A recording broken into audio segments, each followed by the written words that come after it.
যুবক রুটি বানায় আর পরে আস্তাগফিরুল্লাহ, রুটির দলা বানায় পরে আস্তাগফিরুল্লাহ, খামির বানায় আর পরে আস্তাগফিরুল্লাহ, রুটি নিয়ে উনুনের ভিতরে চুলার ভিতরে সেকা দেয় আর পরে আস্তাগফিরুল্লাহ, দোকানদারের কাছে কেউ আসলেই সে রুটি দেয় আর পরে আস্তাগফিরুল্লাহ, ক্রেতার কাছ থেকে টাকা নিয়ে ক্যাশ বক্সে রাখে আর কি পড়ে, আবার রুটি বানানো শুরু করে আর কি পড়ে, খালি এইটাই পড়তেছে। ইমাম আহমদ ইবনে হাম্বল তো অবাক, কিরে এটা আবার কেমন যুবক, খালি আস্তাগফিরুল্লাহ। উনি প্রশ্ন করলেন, যুবক ঘটনা কি? আসার পর থেকেই তোমার দেখতেছি তুমি রুটি বানাও, রুটি বিক্রি করো আর পড়ো আস্তাগফিরুল্লাহ, মালাকা ইয়া শাবাব।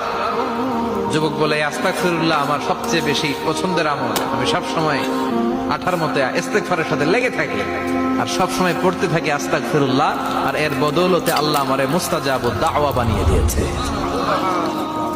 আহমদ ইবনে হাম্বল তো অবাক, আনতা মুস্তাজাবুদ দাওয়া, তুমি মুস্তাজাবুদ দাওয়া।